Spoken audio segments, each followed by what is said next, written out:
আরজিকর ঘটনায় জুনিয়র চিকিৎসকদের আন্দোলন নিয়ে বিস্ফোরক অভিযোগ সামনে আনলেন কুণাল ঘোষ। জুনিয়র ডক্টরদের যে ধর্ণা চলছে সেই ধর্ণায় কয়েকজনকে দেখে খুব বিস্মিত করা। একাধিক দলের যারা সক্রিয় রাজনৈতিক মুখ তাদের সেখানে দেখা যাচ্ছে এবং বিশেষভাবে দেখলাম পামেলা দেবীকে সেখানে। তিনি বিজেপির নেত্রী, একটা সময় মাদক কোকেন কেসে অ্যারেস্ট হয়েছিলেন।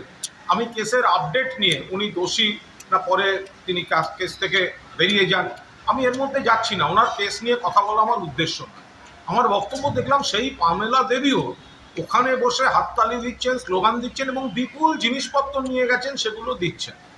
আমরা শুনেছিলাম এটা অরাজনৈতিক, কিন্তু তারপরে যা যা মুখ সেখানে দেখছি, যা যা ভাষণ, যা যা স্লোগান, তো সেগুলোর সঙ্গে এই জুনিয়র ডক্টর নেতৃত্বের কি যোগাযোগ, কি সম্পর্ক, সেখানে যে রসদ যাচ্ছে সেগুলো কি চেয়ে নেওয়া হচ্ছে না কিভাবে আসছে, এগুলো তো একটা প্রশ্ন চলে আসে।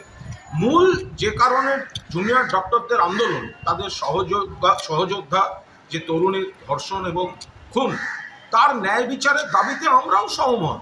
কলকাতা পুলিশ 24 ঘন্টার মধ্যে অ্যারেস্ট করে এনেছিল, তারপর থেকে তো সিবিআই দেখছে, কেস দেখছে সুপ্রিম কোর্ট। সুপ্রিম কোর্ট বলেছে কর্মবিরতি তুলে কাজে ফিরতে।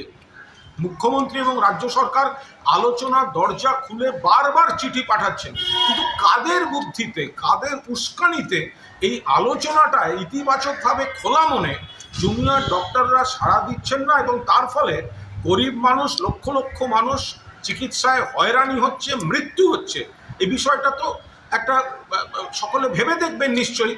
তা এই পামেলা দেবীরা যখন যাচ্ছেন, তাদের সঙ্গে এই জুনিয়র ডাক্তার নেতৃত্বের এই যোগাযোগের ঠিক বিষয়টা কি, কে কাকে ডাকছেন আর কে কি রসদ দিচ্ছেন, এগুলো দেখলেই বোঝা যায় যে কেন, কোন প্ররোচনায় রাজ্য সরকারের খোলা মনের আলোচনার আমন্ত্রণে এখনো সাড়া দেননি এই জুনিয়র ডক্টররা। ব্যুরো রিপোর্ট, সোনারপুর বার্তা।